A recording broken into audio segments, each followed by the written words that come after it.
नमस्ते दोस्तों। आज मैं आपको एक ऐसी बात बताने जा रहा हूं जो शायद आपने महसूस तो की होगी लेकिन कभी शब्दों में सुनी नहीं होगी। यह कहानी किसी और की नहीं, यह हमारी है। यह भारत की कहानी है। आपको याद है ना, वह दौर जब दुनिया के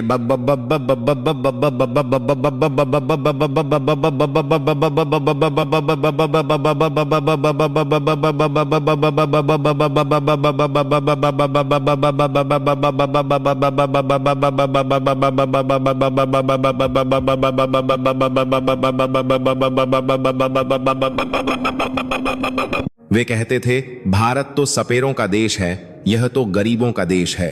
पश्चिम के बप्पे बप्पे विद्वान, बप्पे बप्पे कोट पैंट पहनने वाले प्रोफेसर अपनी वातानुकूलित कमरों में बैठकर भविष्यवाणी करते थे कि भारत कभी खसा नहीं हो पाएगा।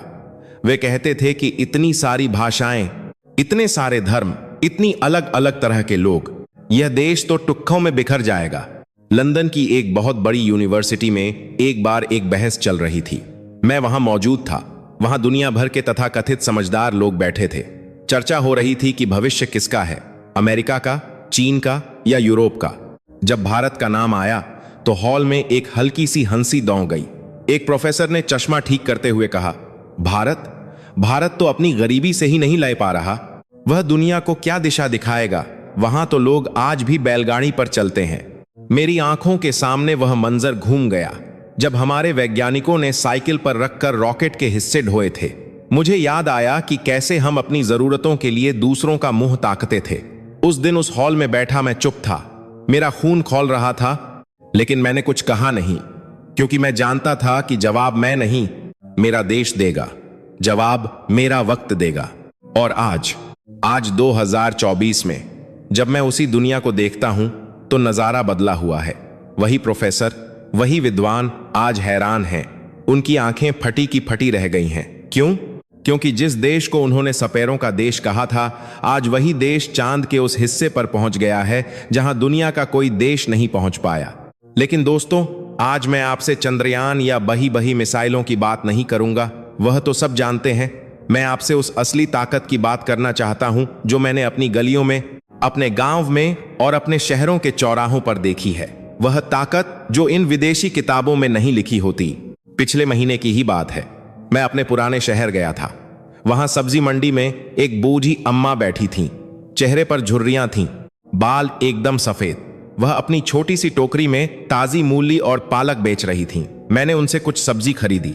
जब पैसे देने के लिए मैंने अपनी जेब में हाथ डाला तो मुझे याद आया कि मैं अपना बटुआ तो घर ही भूल आया हूं। मुझे बड़ी शर्म आई। मैंने अम्मा से कहा, माता जी, मैं पैसे लाना भूल गया, मैं अभी घर जाकर लाता हूं। अम्मा ने मुस्कुराते हुए अपनी टोकरी के पास रखा एक छोटा सा गत्ता उठाया जिस पर एक कोड बना हुआ था। वह बोली, अरे बेटा, चिंता क्यों करता है, तेरे पास वह फोन है ना, बस उससे इसमें डाल दे। मैं सन्न रह गया। आप सोचिए, एक बुजुर्ग महिला जिसने शायद स्कूल का मुंह भी नहीं देखा होगा, वह आज डिजिटल तरीके से पैसे ले रही है। मैंने फोन निकाला, स्कैन किया और 1 सेकंड में टिंग की आवाज आई। पैसे पहुंच गए। न कोई बैंक की लाइन, न खुले पैसों का झंझट। यह है मेरा भारत। आपको पता है, अमेरिका और यूरोप जैसे देशों में आज भी लोग कार्ड और कैश के चक्कर में फंसे हैं। वहां चेक साइन होते हैं, फिर 3 दिन बाद पैसे खाते में आते हैं। और यहां मेरे देश का रिक्शे वाला, चाय वाला और सब्जी वाली अम्मा भी दुनिया की सबसे आधुनिक तकनीक का इस्तेमाल कर रहे हैं। दुनिया के अर्थशास्त्री अपना सिर खुजला रहे हैं कि यह कैसे हुआ। जिस देश को वे अनपढ़ समझते थे, उस देश ने तकनीकी दुनिया में इतनी बड़ी छलांग कैसे लगा दी। वे यह नहीं समझते कि भारत का आदमी अभाव में जीना जानता है, इसलिए वह हर मुश्किल का हल ढूंढ लेता है। हमने तकनीक को सिर्फ अमीरों की जागीर नहीं बनने दिया, हमने उसे इतना आसान बना दिया कि वह गांव की धूल भरी पगडंडियों तक पहुंच गई। मुझे याद है, कुछ साल पहले जब दुनिया में बीमारी फैली थी, वह भयानक समय था। चारों तरफ डर का माहौल था। तब यही विदेशी मीडिया चिल्ला रहा था कि भारत बर्बाद हो जाएगा। वे कह रहे थे, भारत में इतनी भीड़ है, वहां लोग मर जाएंगे, वहां लाशों के ढेर लग जाएंगे। वे तो हमारी चिता का इंतजाम करके बैठे थे। लेकिन हुआ क्या? जब उनके अपने देश, जो खुद को विकसित कहते हैं, वे मास्क और दवाइयों के लिए ला रहे थे, तब भारत न सिर्फ अपने लोगों को बचा रहा था, बल्कि दुनिया भर को दवाइयां भेज रहा था। हमने किसी के आगे हाथ नहीं फैलाया। हमारे वैज्ञानिकों ने, हमारे डॉक्टरों ने दिन रात एक कर दिया और अपनी वैक्सीन बनाई। सोचिए उस गर्व को। हमारे गांव की आशा बहनें, आंगनवाड़ी की कार्यकर्ताएं कई धूप में, बारिश में, पहाड़ों पर चढ़कर, नदियों को पार करके घर घर टीका लगाने पहुंची। यह जज्बा कहां से आता है? यह किसी सरकारी आदेश से नहीं आता। यह हमारे संस्कारों से आता है। हमारे खून में है कि जब मुसीबत आती है तो हम सब एक हो जाते हैं। हम यह नहीं देखते कि सामने वाला कौन है, हम बस मदद का हाथ बढ़ाते हैं।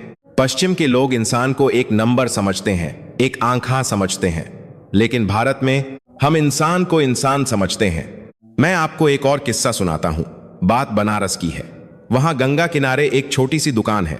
दुकान चलाने वाले एक मामूली से आदमी हैं। नाम है उनका रमेश। रमेश दिन भर चाय बनाते हैं और लोगों की सेवा करते हैं। एक दिन वहां कुछ विदेशी सैलानी आए। वे बहुत परेशान थे। उनका कोई सामान खो गया था और उनके पास वापस जाने के पैसे नहीं बचे थे।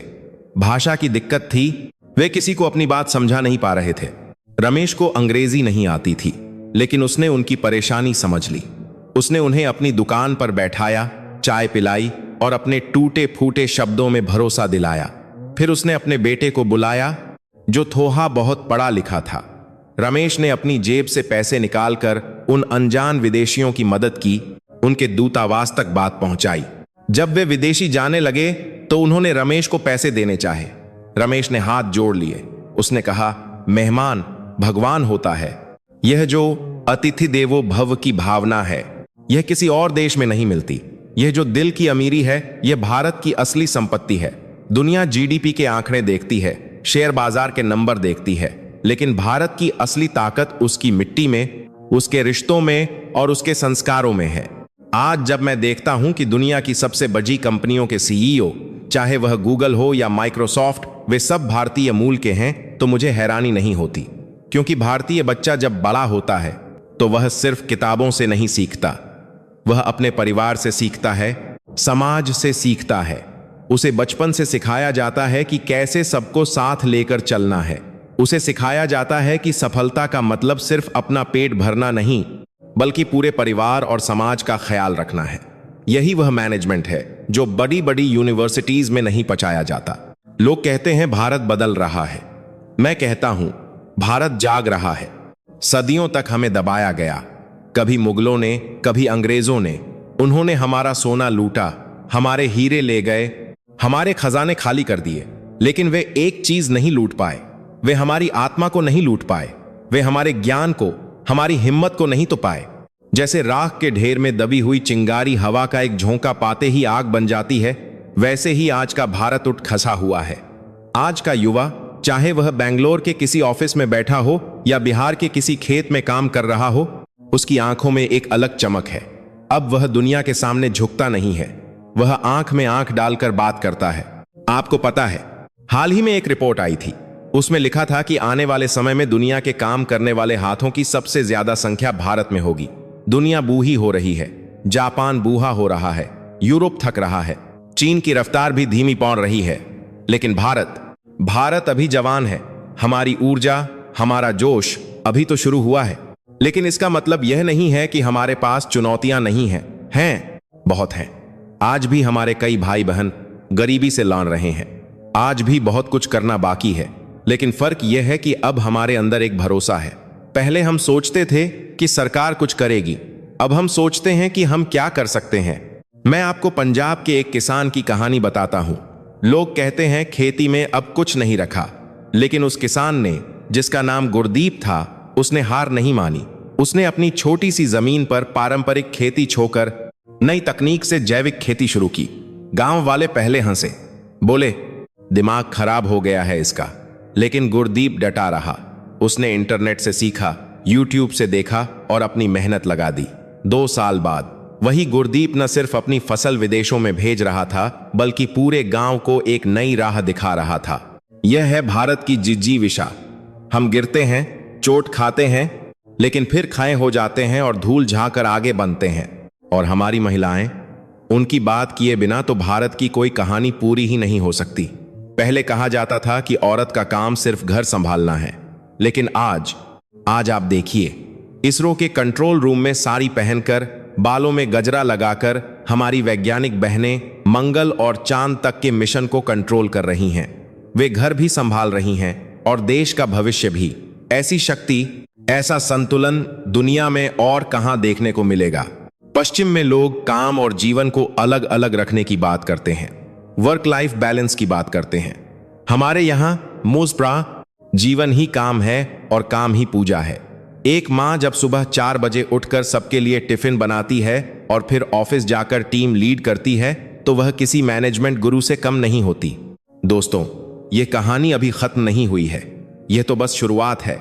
अभी तो हमें उन गहराइयों में जाना है जहां हमारे बच्चियों का ज्ञान छिपा है, और उन ऊंचाइयों को छूना है जहां भविष्य की तकनीक हमारा इंतजार कर रही है। अभी मैं आपको बताऊंगा कि कैसे भारत का जुगाज अब दुनिया के लिए इनोवेशन बन गया है, कैसे हमारी आयुर्वेद की पुरानी बोतलें अब दुनिया की सबसे महंगी लैब में रिसर्च का विषय बन गई हैं। आपने कभी सोचा है कि जब पूरी दुनिया मंदी से जूझ रही होती है, बैंक डूब रहे होते हैं, तब भी भारतीय परिवार कैसे सुरक्षित रहते हैं? इसका राज हमारी बचत करने की आदत में है, हमारी माताओं की उस आदत में है जो चावल के डिब्बे में थोड़े पैसे छिपा कर रखती हैं। यह कोई छोटी बात नहीं है, यह वह आर्थिक सुरक्षा कवच है जिसे कोई ऑक्सफोर्ड का प्रोफेसर नहीं समझ सकता। अगले भाग में मैं आपको ले चलूंगा भारत के उन कोनों में जहां आज भी चमत्कार होते हैं। हम बात करेंगे उस शिक्षा की जो स्कूलों की चारदीवारी से बाहर मिलती है। हम बात करेंगे उस भाईचारे की जो दंगों की आग में भी नहीं जलता। तैयार रहिएगा, क्योंकि असली भारत तो अब अपनी अंगाई ले रहा है। हाँ, मैं उसी बचत की बात कर रहा हूं। दुनिया के बब्बे बब्बे बैंक जब हिल जाते हैं, तब भी भारत का आम घर नहीं हिलता। क्यों? क्योंकि हमारे यहां अर्थव्यवस्था सिर्फ सरकार नहीं चलाती, हमारे यहां अर्थव्यवस्था हमारी माताएं और बहनें चलाती हैं। पश्चिम में जब मंदी आती है तो लोग सचकों पर आ जाते हैं। उनकी नौकरी जाती है तो उनका घर छिन जाता है, उनकी गाड़ियां जब्त हो जाती हैं। लेकिन भारत में अगर बेटे की नौकरी चली भी जाए तो पिता कहता है, चिंता मत कर, मैं हूं, हम मिल बांट कर खा लेंगे। लेकिन झुकेंगे नहीं। यह जो हम है ना, यही हमारी सबसे बड़ी ताकत है। इसे वे ज्वाइंट फैमिली कहते हैं, हम इसे परिवार कहते हैं। आपको याद होगा, कुछ साल पहले अमेरिका में लेहमैन ब्रदर्स जैसा विशाल बैंक डूब गया था। पूरी दुनिया में हाहाकार मच गया था, लेकिन भारत की गलियों में तब भी रौनक थी। हमारे यहां दिवाली की मिठाइयां वैसे ही बंट रही थीं। विदेशी पत्रकार हैरान थे। वे पूछ रहे थे, अरे तुम लोग डरते क्यों नहीं हो? उन्हें कौन समझाए कि हमारे यहां डरने की इजाजत नहीं है, क्योंकि हमारे पास एक ऐसा सुरक्षा कवच है जो किसी बीमा कंपनी के पास नहीं है। हमारे पास दादा दादी, चाचा चाची, ताऊ ताई का वो प्यार है जो मुसीबत के समय दीवार बनकर खसा हो जाता है। मैं आपको एक सच्चा किस्सा सुनाता हूं। राजस्थान के एक छोटे से गांव का वहां एक परिवार था जो पीढ़ियों से मिट्टी के बर्तन बनाता था। कुम्हार का काम था उनका। आधुनिकीकरण आया, प्लास्टिक के बर्तन आ गए, उनका धंधा चौपट होने लगा। घर के जवान बेटे, जिसका नाम किशन था, उसने कहा, बापू अब यह काम छोड़ देते हैं, शहर जाकर मजदूरी कर लेंगे। उसके पिता ने उसकी आंखों में देखा और कहा, बेटा यह मिट्टी हमारी मां है, इसे छोकर कहां जाएंगे? समय बदला है, हम भी बदलेंगे, लेकिन अपनी जज्बों को नहीं काटेंगे। किशन को समझ नहीं आया, लेकिन फिर पूरे परिवार ने साथ मिलकर सोचा। दादाजी ने पुराना हुनर बताया, पिता ने मेहनत की और किशन ने अपना फोन उठाया। उसने उन मिट्टी के बर्तनों की फोटो खींची और इंटरनेट पर डाल दी। उसने लिखा, शुद्ध मिट्टी की खुशबू सीधे गांव से। आप यकीन नहीं करेंगे, जो बर्तन कल तक गांव के हाट में नहीं बिक रहे थे, आज वे मुंबई और दिल्ली के बब्बे बद्दे घरों में सजावट बनकर पहुंच रहे हैं। किशन ने अपनी पुश्तैनी कला को छोड़ा नहीं, बल्कि उसे दुनिया के सामने नए रूप में पेश किया। आज किशन का परिवार शहर नहीं गया, बल्कि शहर का पैसा किशन के गांव आ रहा है। यही तो है मेक इन इंडिया। यह नारा सिर्फ टीवी पर सुनने के लिए नहीं है, यह हर उस छोटे कारीगर, हर उस बुनकर, हर उस किसान की कहानी है जो अपनी परंपरा को आधुनिकता के साथ जोड़ रहा है। पश्चिम की सोच है इस्तेमाल करो और फेंक दो, हमारी सोच है संभालो और सुधारो। आप हमारे घरों में देखिए, एक पुराना कपा भी तब तक नहीं फेंका जाता जब तक उसका पोछा नहीं बन जाता। यह कंजूसी नहीं है दोस्तों, यह संसाधनों का सम्मान है। आज दुनिया इसे सस्टेनेबिलिटी कहती है, रिसाइकलिंग कहती है और इसके लिए बब्बे बब्बे पुरस्कार देती है। अरे यह तो हमारे खून में है। हमें यह सिखाने की जरूरत नहीं है कि प्रकृति को कैसे बचाना है। हम तो नदियों को भी मां कहते हैं, पेहों को भी धागा बांधकर पूजते हैं। और जब बात प्रकृति और विज्ञान की आती है तो दुनिया आज वापस हमारी तरफ देख रही है। कुछ साल पहले मैं जर्मनी गया था। वहां एक बहुत बड़े अस्पताल में मुझे जाने का मौका मिला। मैं हैरान रह गया। जानते हैं क्यों? वहां के डॉक्टर अपने मरीजों को सुबह सुबह क्या करवा रहे थे? वे उन्हें प्राणायाम करवा रहे थे। वे उन्हें हल्दी वाला दूध पीने की सलाह दे रहे थे। मैंने एक डॉक्टर से पूछा, यह क्या है? वह मुस्कुराया और बोला, यह गोल्डन मिल्क है, यह भारत से आया है, यह शरीर की सूजन कम करता है। मेरी हंसी छूट गई। मैंने मन ही मन सोचा, अरे यह तो वही हल्दी वाला दूध है जिसे पीते वक्त हम बचपन में नाक भौं सिकोड़ते थे जब मां जबरदस्ती पिलाती थी। आज वही नुस्खा दुनिया के लिए सुपर फूड बन गया है। हमारा योग, जिसे हम कभी कभी भूल जाते थे, आज दुनिया के हर कोने में पहुंच गया है। न्यूयॉर्क के पार्कों में, लंदन के जिम में लोग ओम का उच्चारण कर रहे हैं। क्यों? क्योंकि उन्होंने देख लिया कि सिर्फ बाहरी दौड़ भाग से शांति नहीं मिलती। शांति के लिए भीतर झांकना पड़ता है और भीतर झांकने का रास्ता भारत ने दुनिया को दिखाया है। लोग कहते हैं भारत विश्व गुरु बनेगा। मैं कहता हूं भारत विश्व गुरु था, है और रहेगा। बस बीच में थोड़ी धूल जम गई थी जिसे अब हम साफ कर रहे हैं। हमारी ताकत सिर्फ इसमें नहीं है कि हम क्या बनाते हैं, हमारी ताकत इसमें है कि हम कैसे सोचते हैं। मैं आपको दक्षिण भारत के एक मंदिर की बात बताता हूं। मदुरई की बात है। वहां के मंदिर सिर्फ पूजा करने की जगह नहीं है, वे वास्तुकला के चमत्कार हैं। उन पत्थरों को देखिए। हजारों साल पहले जब दुनिया के बाकी लोग गुफाओं से बाहर निकलना सीख रहे थे, हमारे पूर्वजों ने ऐसे मंदिर खड़े कर दिए जो आज की मशीनों से भी बनाना मुश्किल है। उन खंभों को देखिए जिनमें से संगीत निकलता है।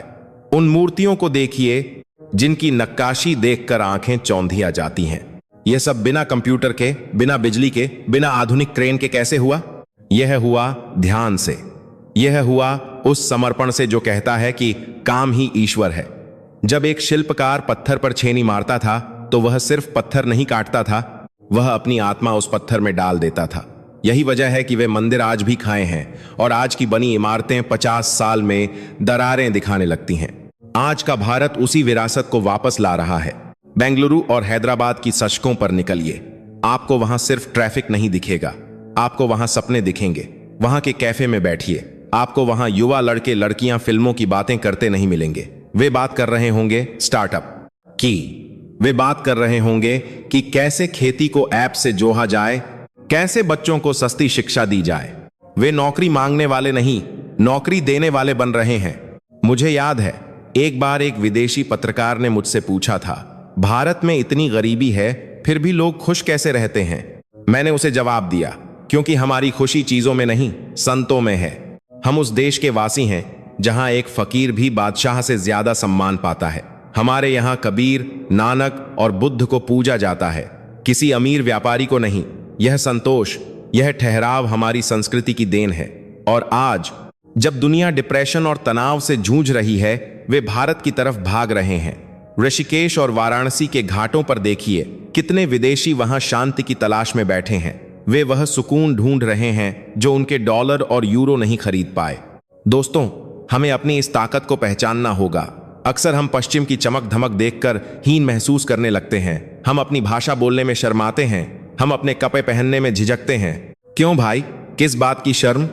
अगर जापान का आदमी अपनी भाषा में बोलकर गर्व करता है, अगर फ्रांस का आदमी अंग्रेजी बोलने से मना कर देता है, तो हम अपनी हिंदी, तमिल, बंगाली या मराठी बोलने में क्यों हिचकिचाएं? हमारी भाषाओं में जो मिठास है, जो अपनापन है, वह किसी विदेशी भाषा में कहां? अंकल और आंटी में वह बात कहां जो चाचा चाची, मामा मामी, बुआ फूफा में है? हर रिश्ते का एक अलग नाम, हर रिश्ते का एक अलग मान। यह बारीकी, यह गहराई हमारी संस्कृति में है। अब समय आ गया है कि हम अपनी कहानी खुद लिखें।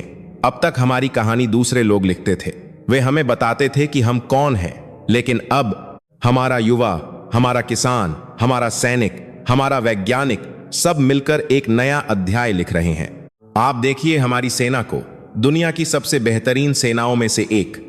लेकिन हमारी सेना कभी किसी देश पर कब्जा करने नहीं गई। हमने कभी किसी की जमीन नहीं हड़पी। हमने हमेशा शांति के लिए हथियार उठाए हैं। जब दुनिया में कहीं आपदा आती है तो भारतीय सेना सबसे पहले मदद लेकर पहुंचती है, चाहे वह देश हमारा दोस्त हो या दुश्मन। यह है हमारा चरित्र। ताकतवर होना आसान है, लेकिन ताकतवर होकर भी विनम्र होना, यह सिर्फ भारत जानता है। आज जब हम अपनी आजादी के 75 साल से आगे निकल चुके हैं, तो हमें पीछे मुड़कर देखना चाहिए कि हमने क्या खोया और क्या पाया। हमने बहुत कुछ सहा है, भूख सही है, अपमान सहा है, लेकिन हमने अपनी मुस्कान नहीं खोई।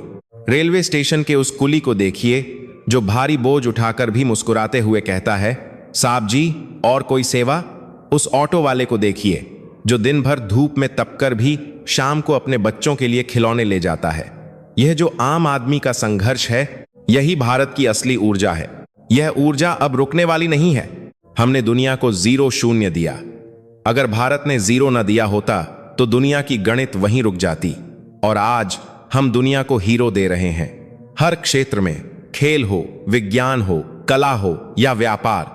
अभी हाल ही में जब मैं एक गांव में गया तो वहां बिजली नहीं थी, लेकिन वहां के बच्चों ने क्या किया पता है? उन्होंने साइकिल के पहिए से जनरेटर बना लिया और उससे बल्ब जलाकर पढ़ाई की। यह जिद, यह जुनून, इसे कौन रोक पाएगा? जिस देश के बच्चों में अंधेरे को हराने की ऐसी जिद हो, उस देश का भविष्य उज्जवल होने से कोई नहीं रोक सकता। अगले भाग में मैं आपको उन अनसुनी कहानियों की ओर ले चलूंगा जो हमारे इतिहास के पन्नों में कहीं दब गई थीं। हम बात करेंगे उन वीरों की जिन्होंने इस मिट्टी के लिए अपना सब कुछ न्योछावर कर दिया, लेकिन हमने उन्हें भुला दिया। और हम बात करेंगे कि कैसे आने वाले 10 साल सिर्फ भारत के 10 साल नहीं, बल्कि भारत की सदी होने वाले हैं। तैयार रहिएगा, क्योंकि अभी तो हमने सिर्फ अंघर्षाई ली है, उहान भरना अभी बाकी है। भविष्य की बात करने से पहले हमें थोड़ा पीछे देखना होगा। हमें अपनी उन जड़ों को टटोलना होगा जो इतनी गहरी हैं कि कोई भी आंधी उन्हें उखाड़ नहीं पाई। दोस्तों, आपने दुनिया का इतिहास पढ़ा होगा। यूनान, ग्रीस, मिस्र, इजिप्ट, रोम, ये सब बड़ी बड़ी सभ्यताएं थीं।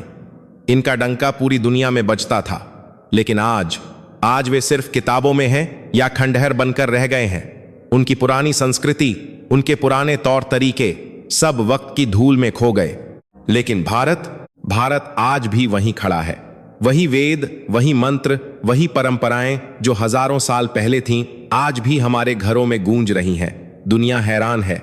वे पूछते हैं, इतने हमले झेलने के बाद, इतना लूटने के बाद भी यह देश अपनी पहचान कैसे बचा पाया? इसका जवाब हमारी मिट्टी में है। इसका जवाब हमारे उस जिद्दी स्वभाव में है जो कहता है, तुम हमारे मंदिर तोड़ सकते हो, लेकिन हमारी आस्था नहीं। तुम हमारे शरीर को चोट पहुंचा सकते हो, लेकिन हमारी आत्मा को नहीं। सिकंदर आया और खाली हाथ लौट गया। मुगल आए, अंग्रेज आए। उन्होंने सोचा कि वे हमें बदल देंगे। उन्होंने सोचा कि वे हमें अपनी तरह बना लेंगे। लेकिन देखिए, आज हम उनकी भाषा बोलकर भी भारतीय हैं। हम कोट पैंट पहनकर भी दिल से देसी हैं। हमने उनसे जो अच्छा था वो सीखा, लेकिन अपना मूल नहीं छोड़ा। यह जो सहन शक्ति है, यह कमजोरी नहीं है, यह हमारी सबसे बड़ी ताकत है। और जब ताकत की बात आती है तो मैं आपको देश की सरहद पर ले जाना चाहता हूं। सियाचिन ग्लेशियर, -50 डिग्री तापमान, वहां खून जम जाता है। वहां सांस लेना भी एक जंग है। वहां हमारा एक जवान खड़ा है, उसके हाथ में बंदूक है और आंखों में अंगारे। उसे वहां कौन खड़ा रखता है? पैसा, तनख्वाह नहीं। इतना पैसा किसी की जान की कीमत नहीं लगा सकता। उसे वहां खड़ा रखता है वह तिरंगा जो उसके दिल में लहराता है। उसे वहां खड़ा रखती है यह सोच कि अगर मैं सोया तो मेरा देश कैसे सोएगा। उस जवान की मां को देखिए। जब बेटा फौज में भर्ती होने जाता है तो मां की आंखों में आंसू होते हैं, लेकिन सीना गर्व से चौड़ा होता है। वह जानती है कि उसका बेटा शायद वापस ना आए, लेकिन फिर भी वह उसे तिलक लगाकर भेजती है। ऐसी मां, ऐसा त्याग दुनिया में और कहां मिलेगा? पश्चिम के देशों में लोग फौज की नौकरी को सिर्फ एक करियर मानते हैं। हमारे यहां फौज की वर्दी पहनना मोक्ष पाने जैसा है। मुझे एक किस्सा याद आता है, 1999 की लड़ाई का। एक घायल जवान अस्पताल में था। डॉक्टर ने कहा, बेटा, अब तुम चल नहीं पाओगे, तुम्हारी टांग काटनी पड़ेगी। उस जवान ने मुस्कुराते हुए कहा, डॉक्टर साहब टांग ले लो, लेकिन मुझे जल्दी ठीक कर दो। मेरे साथी वहां ऊपर लड़ रहे हैं, मुझे वापस जाना है। यह जो पागलपन है, यह जो जुनून है, यही भारत की असली ढाल है। हमारे पास परमाणु बम हो या न हो, जब तक ऐसे बेटे इस धरती पर पैदा होते रहेंगे, तब तक भारत की तरफ आंख उठाने की हिम्मत किसी में नहीं होगी। लेकिन दोस्तों, लड़ाई सिर्फ सीमा पर नहीं होती, एक लड़ाई हमारे खेतों में भी लड़ी जा रही है। हमारे किसान भाई, वे सर्दी, गर्मी, बरसात नहीं देखते। जब हम रजाई में दुबके होते हैं, तब वे खेत में पानी लगा रहे होते हैं। लोग कहते हैं भारत एक कृषि प्रधान देश है। मैं कहता हूं भारत एक अन्नदाता देश है। हमने कभी अपने गोदामों के ताले नहीं लगाए। जब दुनिया में अनाज की कमी हुई, हमने दूसरों का पेट भरा, भले ही हमें खुद कम खाना पड़ा हो। यही वसुधैव कुटुंबकम है। पूरी दुनिया एक परिवार है। यह सिर्फ एक श्लोक नहीं है, यह हमारा जीवन जीने का तरीका है। अब जरा सोचिए आने वाले कल के बारे में। मैं देख रहा हूं कि एक नया सूरज उग रहा है। वह सूरज जो 2047 के भारत को रोशन करेगा। वह भारत जहां गरीबी सिर्फ एक पुराना शब्द बनकर रह जाएगी। वह भारत जहां हर हाथ को काम और हर पेट को रोटी मिलेगी। लोग कहते हैं यह सपना है, मैं कहता हूं यह संकल्प है। आज हमारे वैज्ञानिक चांद के दक्षिणी ध्रुव पर पहुंच गए हैं, जहां कोई नहीं पहुंचा। कल हम सूरज की आंखों में आंखें डालेंगे। हमारे पास गगनयान है। हम अपने दम पर अंतरिक्ष में इंसान भेज रहे हैं। यह वही देश है जिसे कभी कहा जाता था कि तुम अपनी सुई भी नहीं बना सकते।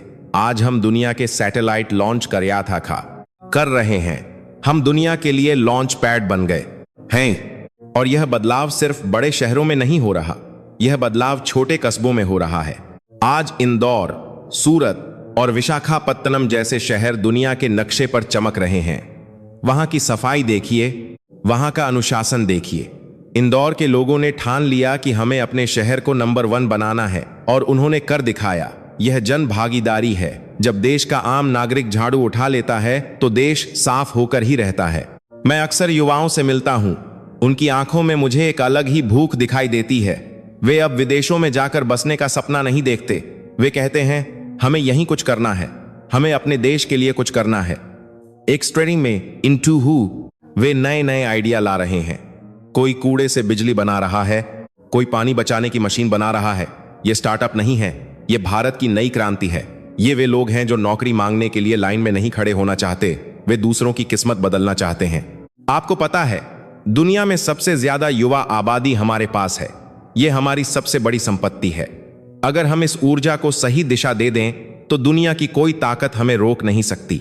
चीन बूढ़ा हो रहा है, जापान थक चुका है, अब बारी भारत की है। यह सदी, यह समय भारत का है। लेकिन हमें सावधान भी रहना होगा। सफलता के साथ अहंकार नहीं आना चाहिए। हमें अपनी जड़ों को नहीं भूलना चाहिए।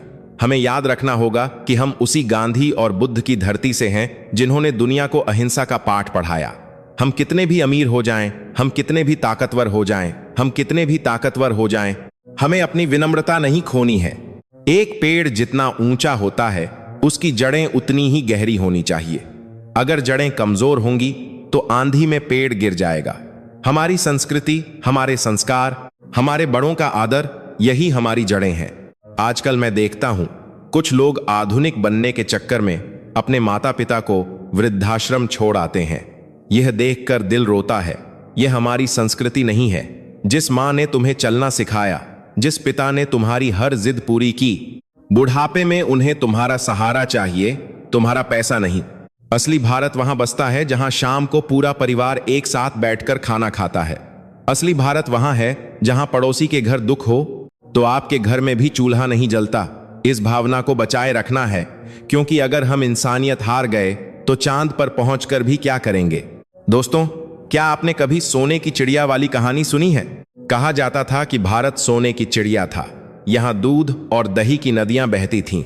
यह कोई कहानी नहीं, यह सच था। हमारे पास इतना धन था, इतना ज्ञान था कि पूरी दुनिया यहां व्यापार करने आती थी, यहां पढ़ने आती थी। तक्षशिला और नालंदा जैसी यूनिवर्सिटी थीं जहां दुनिया भर के छात्र आते थे। फिर नजर लग गई, लुटेरे आए, वे हमारा सोना ले गए, वे हमारे ग्रंथ जला गए। नालंदा की लाइब्रेरी महीनों तक जलती रही, इतना ज्ञान जलकर राख हो गया।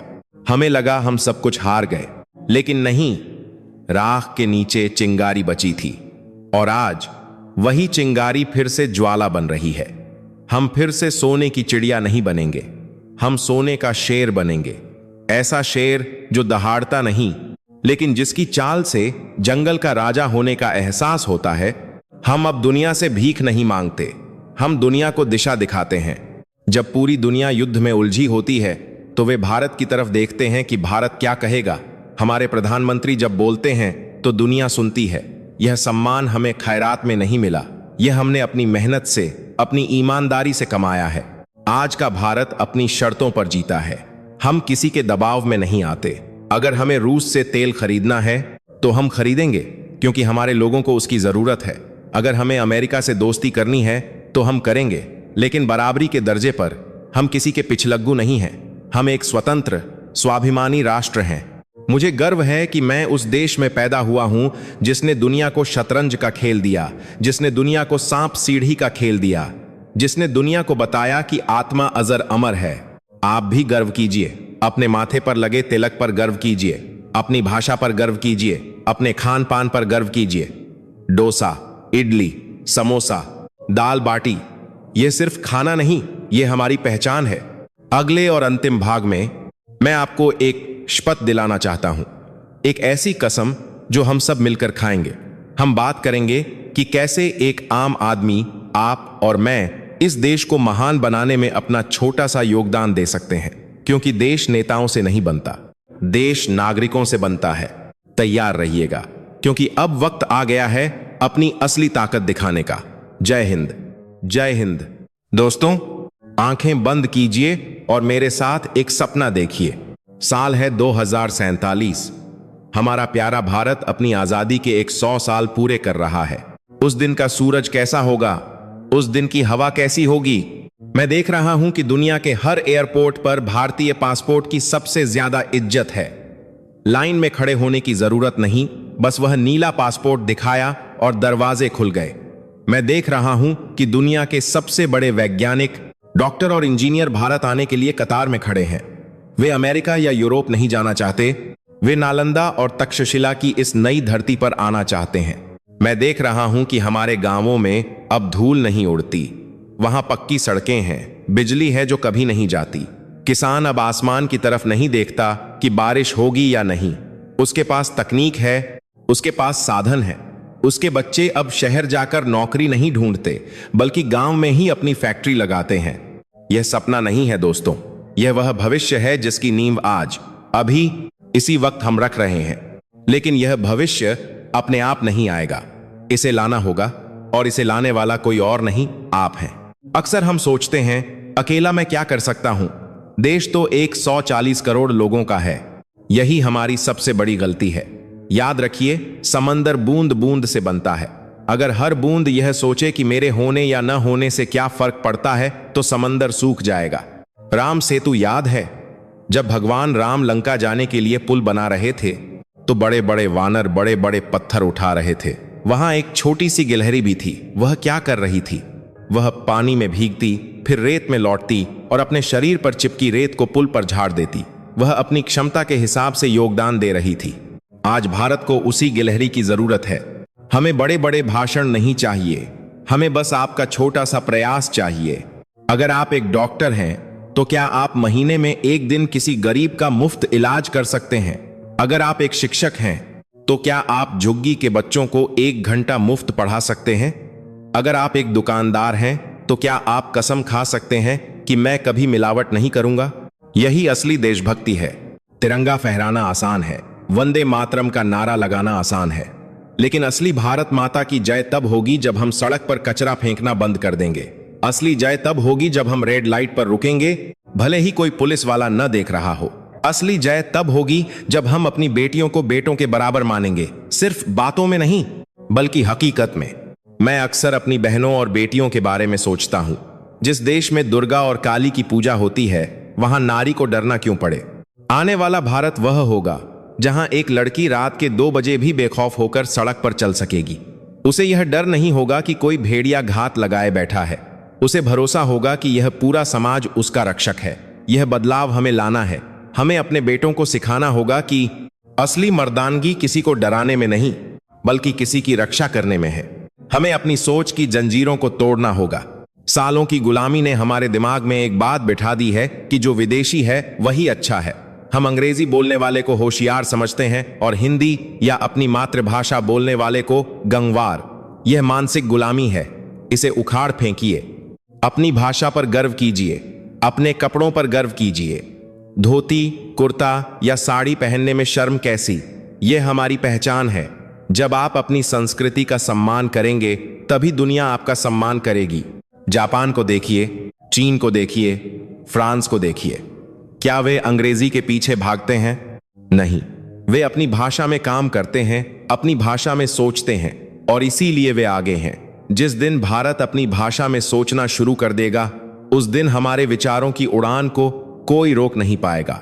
दोस्तों, हम उस संस्कृति के वारिस हैं जिसने दुनिया को शून्य दिया, जिसने दुनिया को बताया कि धरती गोल है। सुश्रुत ने हजारों साल पहले सर्जरी कर दी थी, जब बाकी दुनिया को यह भी नहीं पता था कि शरीर के अंदर क्या है। हमारे पास आयुर्वेद का खजाना है। आज जब दुनिया एंटीबायोटिक खाकर परेशान हो चुकी है, वे हमारी हल्दी, तुलसी और नीम की तरफ देख रहे हैं। हम अपनी ही चीजों को भूलकर उनकी दवाइयां खा रहे हैं। वापस लौटिए, अपनी जड़ों की तरफ लौटिए। मैं जानता हूं कि रास्ते में मुश्किलें आएंगी। कुछ लोग हमें बांटने की कोशिश करेंगे। वे कहेंगे कि तुम हिंदू हो, तुम मुसलमान हो, तुम सिख हो, तुम ईसाई हो। वे हमें लड़ाएंगे, लेकिन हमें उनकी चाल में नहीं फंसना है। जब सीमा पर गोली चलती है तो वह यह नहीं पूछती कि सामने खड़े जवान का धर्म क्या है। जब शहीद का खून धरती पर गिरता है तो उसका रंग सिर्फ लाल होता है। उस खून में सिर्फ एक ही जज्बा होता है, हिंदुस्तान। हम अलग अलग फूलों की तरह हैं, लेकिन जिस धागे ने हमें पिरो रखा है वह भारत है। अगर धागा टूटा तो फूल बिखर जाएंगे। हमें उस धागे को मजबूत रखना है। हमारी ताकत हमारी एकता में है। याद है ना, जब चंद्रयान चांद पर उतरा था, उस वक्त क्या किसी ने पूछा था कि इसे बनाने वाले वैज्ञानिक किस जाति के हैं? नहीं, उस वक्त हम सब सिर्फ भारतीय थे। हमारी छाती गर्व से फूल गई थी, हमारी आंखों में खुशी के आंसू थे। उस एक पल ने हमें जोड़ दिया था। हमें उस पल को, उस एहसास को हर रोज जीना है। 2047 का भारत कैसा होगा, यह सरकार तय नहीं करेगी, यह संसद भवन में बैठे नेता तय नहीं करेंगे, यह आप तय करेंगे। आज आप जो काम करेंगे वही कल का भारत बनेगा। अगर आज आप पानी बचाएंगे तो कल का भारत प्यासा नहीं मरेगा। अगर आज आप पेड़ लगाएंगे तो कल का भारत सांस ले पाएगा। तो चलिए आज एक संकल्प लेते हैं। एक मुट्ठी मिट्टी उठाइए। अगर आप घर में हैं तो कल्पना कीजिए कि आपके हाथ में इस देश की मिट्टी है, वही मिट्टी जिसमें भगत सिंह, राजगुरु और सुखदेव का खून मिला है, वही मिट्टी जिसमें महात्मा गांधी और सरदार पटेल चले हैं। कसम खाइए कि मैं इस मिट्टी की शान कम नहीं होने दूंगा। कसम खाइए कि मैं ऐसा कोई काम नहीं करूंगा जिससे मेरे देश का सिर झुके। कसम खाइए कि मैं अपनी मेहनत, अपनी ईमानदारी और अपने पसीने से इस देश को फिर से सोने की चिड़िया नहीं बल्कि सोने का शेर बनाऊंगा। हमें रुकना नहीं है, हमें थकना नहीं है। चरैवेति चरैवेति, चलते रहो चलते रहो। दुनिया की नजरें हम पर टिकी हैं। वे देखना चाहते हैं कि क्या भारत सच में जाग गया है या यह सिर्फ एक बुलबुला है। उन्हें दिखा दीजिए कि यह बुलबुला नहीं है, यह एक ज्वालामुखी है जो सदियों से शांत था लेकिन अब फट चुका है। यह विकास का ज्वालामुखी है, यह ज्ञान का ज्वालामुखी है। मेरे प्यारे देशवासियों, समय आ गया है। अपने अंदर के हनुमान को पहचानिए। जैसे हनुमान जी अपनी शक्ति भूल गए थे और उन्हें याद दिलाना पड़ा था, वैसे ही मैं आज आपको आपकी शक्ति याद दिला रहा हूं। आप साधारण नहीं हैं, आप भारतवासी हैं। आपके रगों में ऋषियों का ज्ञान और वीरों का रक्त बहता है। उठिए, जागिए और तब तक मत रुकिए जब तक लक्ष्य हासिल न हो जाए। अंत में मैं बस इतना कहना चाहता हूं, यह वीडियो, यह कहानी सिर्फ मनोरंजन के लिए नहीं थी, यह एक जगाने वाली घंटी थी। अगर मेरी बातों ने आपके दिल के किसी कोने को छुआ है, अगर आपकी आंखों में थोड़ी सी भी नमी आई है, तो समझ लीजिए कि आपके अंदर का भारत अभी जिंदा है। इस आवाज को दबने मत दीजिए, इस लौ को बुझने मत दीजिए। इस संदेश को अपने दोस्तों, अपने परिवार, अपने बच्चों तक पहुंचाइए। उन्हें बताइए कि हम कौन हैं। उन्हें बताइए कि हमारा इतिहास क्या है और हमारा भविष्य क्या हो सकता है। हम इस सफर में साथ हैं, मैं, आप और यह 140 करोड़ का परिवार। हम गिरेंगे, हम संभलेंगे, लेकिन हम आगे बढ़ते रहेंगे, क्योंकि हम भारत हैं और भारत कभी हार नहीं मानता। जय हिंद, जय भारत, वंदे मातरम।